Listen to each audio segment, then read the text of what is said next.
Oi pessoal, meu nome é Mara Pacheco e estamos aqui em outro segmento falando de finanças.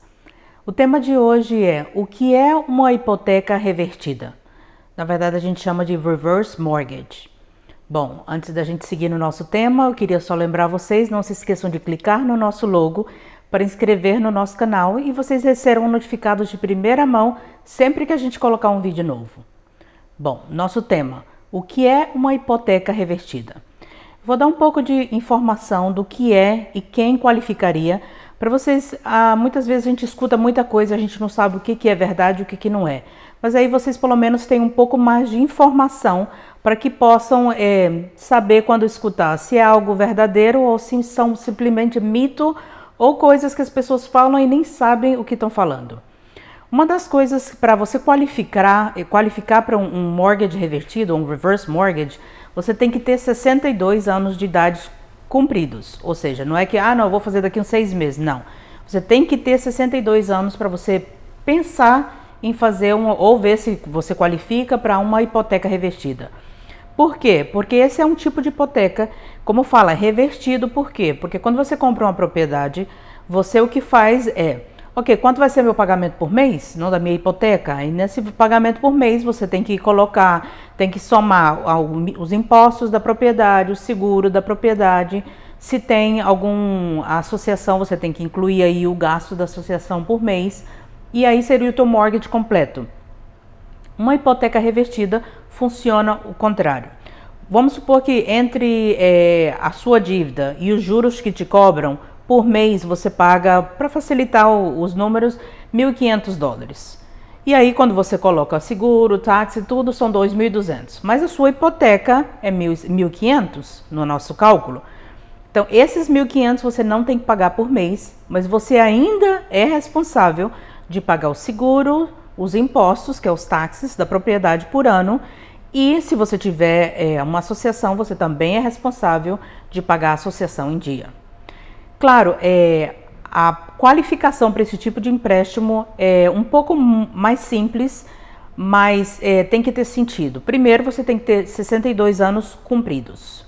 Segundo, a sua propriedade tem que ter equity. O que é equity? A propriedade, um exemplo, vale 300, você deve 150, então você tem $150 mil que você tem de dinheiro na propriedade, que a gente chama de equity. Por quê? Porque como você não está pagando o teu mortgage quando você qualifica para um empréstimo desse, ao invés de você pagar e a sua dívida abaixar todos os meses, ela vai subindo. Se eles te cobraram, um exemplo, 4% de juros nessa hipoteca, todos os meses aumentam uma porção daqueles 4%, porque os juros são calculados anualmente. Então, num ano, a tua hipoteca vai subir mais ou menos, um exemplo, 4%. Agora as pessoas falam, é um bom tipo de empréstimo? Sim, não e por quê? Na verdade, é uma opção.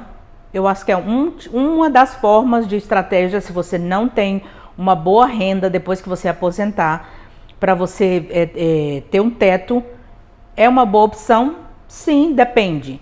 Vamos supor, vamos botar dois exemplos. Um casal que já se aposentou, o que eles têm de entrando todos os meses não é muito para poder pagar o mortgage e não tem filhos que dependam deles ou familiares que dependam dessa propriedade para poder ter uma casa quando, infelizmente, o casal já não estiver.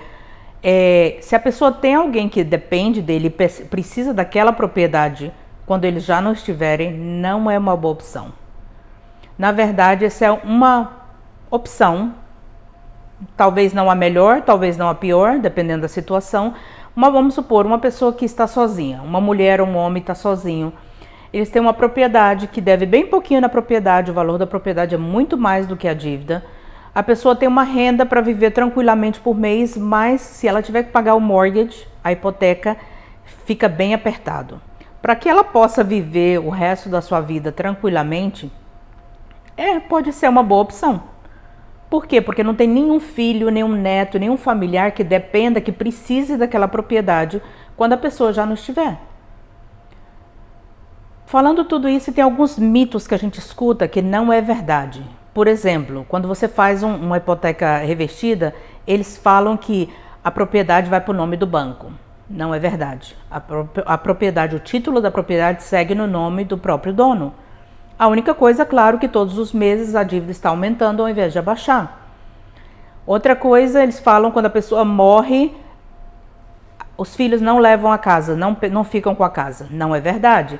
Na verdade, os filhos têm de 12 até 18 meses para decidir se querem refinanciar a casa e pegar a casa de volta, ou se eles quiserem vender a propriedade e pegar, se tiver algum equity, vamos supor que a propriedade vale 300 e a dívida do pai ou da mãe naquela época, quando faleceu, é de 280, eles podem vender a casa e pegar o restante para eles.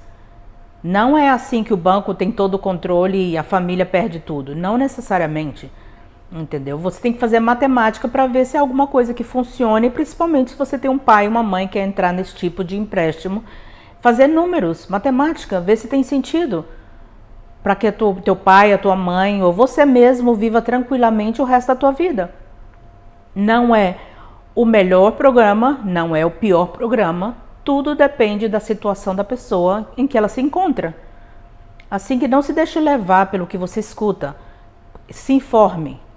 E para isso é o nosso canal, para informar a nossa comunidade, para que a gente possa fazer decisões inteligentes e acertadas em relação à nossa finança pessoal. Bom, espero que vocês tenham gostado. Não se esqueçam de deixar comentários, sugestões e até mesmo perguntas. E meu nome é Mara Pacheco e estamos aqui falando de finanças. Até mais!